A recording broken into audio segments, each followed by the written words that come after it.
think there are some promising changes and developments that are going on within evangelicalism in terms of how they wish to relate to those in other religions and share the Christian faith.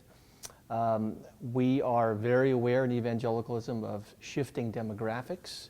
That is, while evangelicalism is still numerically strong in the United States, nevertheless, we are having great difficulty maintaining the interest and membership and participation of the younger generation.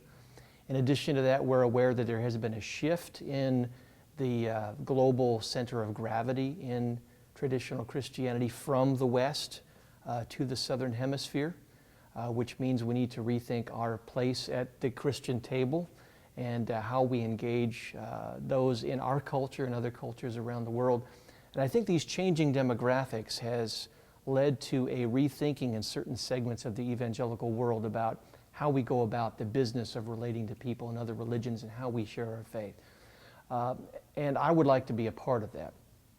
What I hope is that evangelicals can reassess how they have understood those in other religions. We live in a post-9/11 world where religion has not only been a force for good in America and around the world, but also, unfortunately, a force for evil and for violence.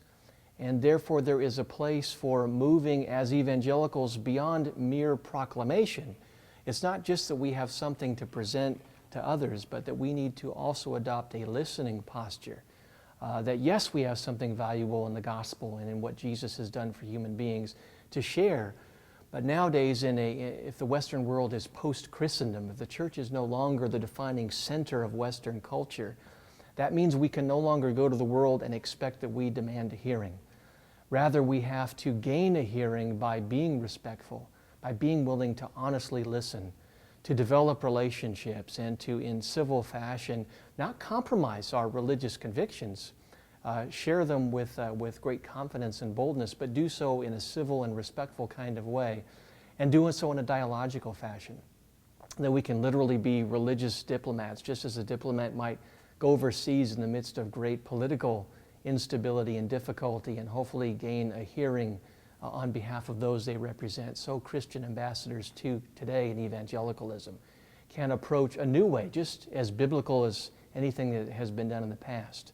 And they can gain a hearing as ambassadors for Jesus Christ in new ways in the 21st century. And I think we're starting to see some of that, and we hope to build upon that with the evangelical chapter, the Foundation for Religious Diplomacy.